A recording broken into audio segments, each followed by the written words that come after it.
stronger or faster growth. Mr. Litcher, you are heavily involved in obviously doing the Goodyear project. The effect of the regional approach to that project made certain aspects for the city of Akron easier. The Nance, which is the MPO for Summit County and Wayne County and Portage County, agreed to certain transfers of dollars for roadways and made sense for that particular project. But we couldn't have had that without the regional approach. Absolutely, I wasn't considering, I wasn't criticizing the regional approach. I was just saying that it's very important when you market to individual companies that your market was important to them. And the regional approach is certainly helpful, but it's not what needs to be marketed that we have a regional approach. What needs to be marketed is the benefits that are a result of that regional approach. I wasn't criticizing the regional approach. I was just saying it's got to be put in context to, that isn't the framework that the people you're marketing to are thinking in terms of. They're thinking in terms of their ultimate benefits. Our largest city within northeastern Ohio is now 450,000 people. At one time it was near 1 million people.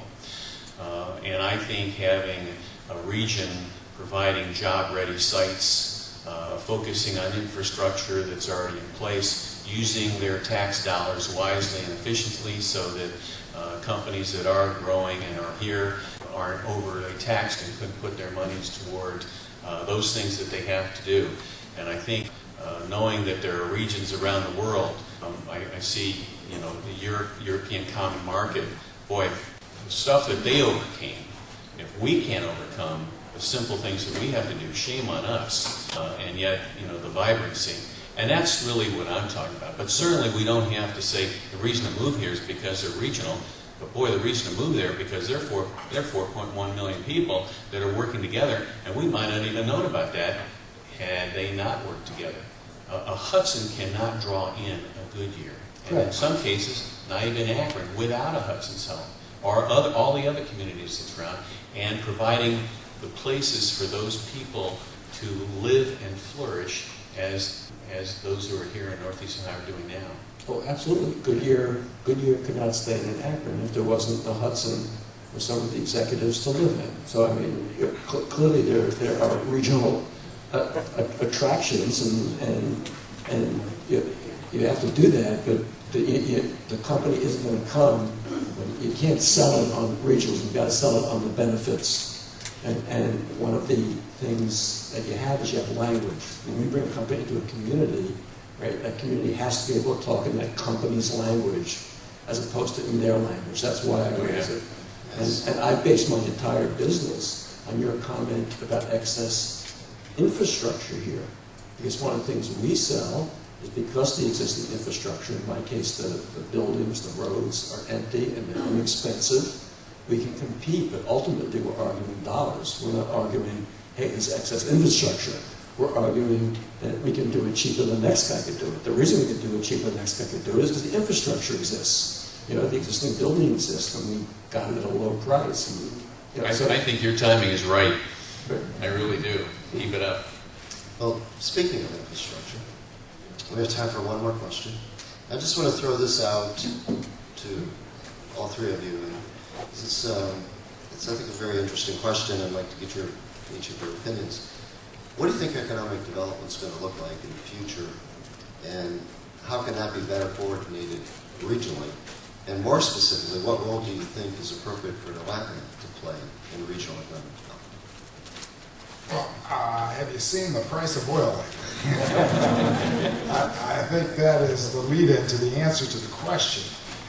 Transportation planning, regional planning is going to be critical to taking advantage of the assets that you have. Again, we all travel around the country. We so take for granted how easy it already is to get around this community.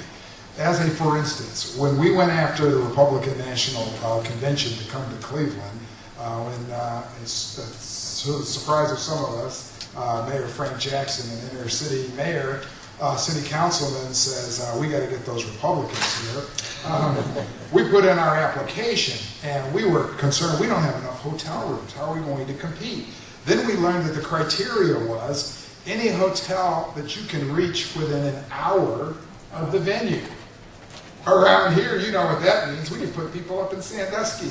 And what that is indicative of is how difficult it is to get around most major cities. We take it for granted because we don't have that problem. And if you've lived here your whole life, you don't know any differently.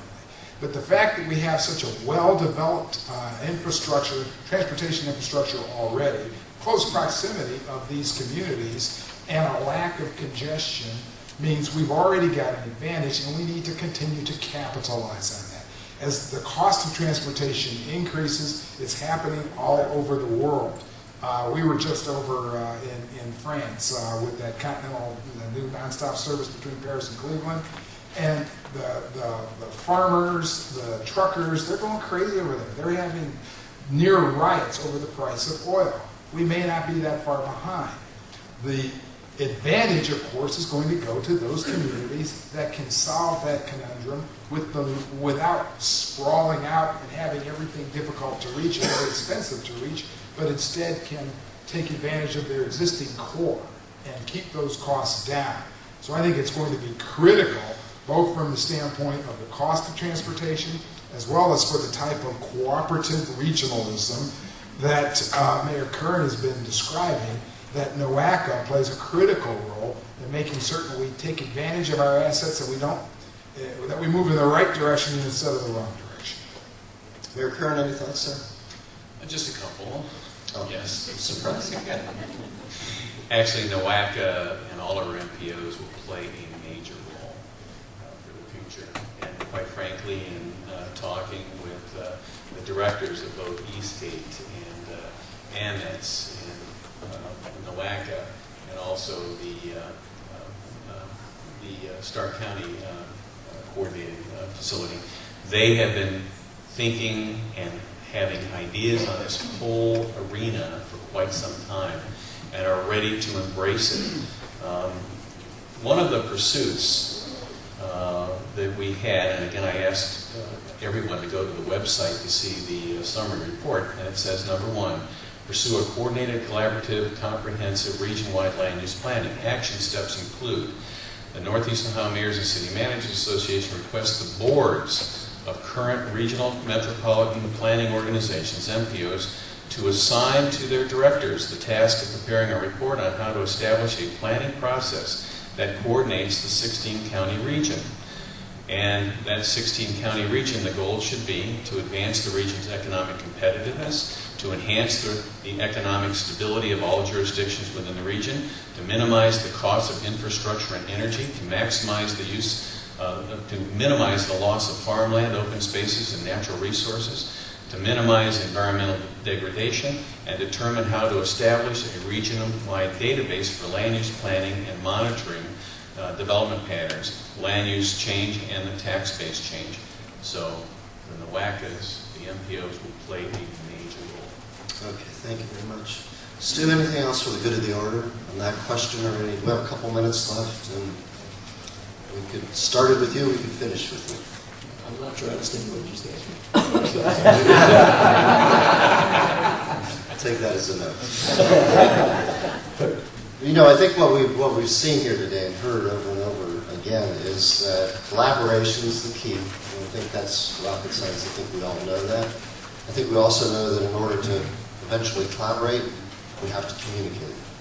And I think this is a good example of doing just that. And I think NOACA certainly does a great job of communicating as well. But that being said, I'd like to thank all of you for your attention here today. I'd like to thank Stuart, Litcher, Fred Nance, Mayor Bill Currin. Let's give them a round of applause.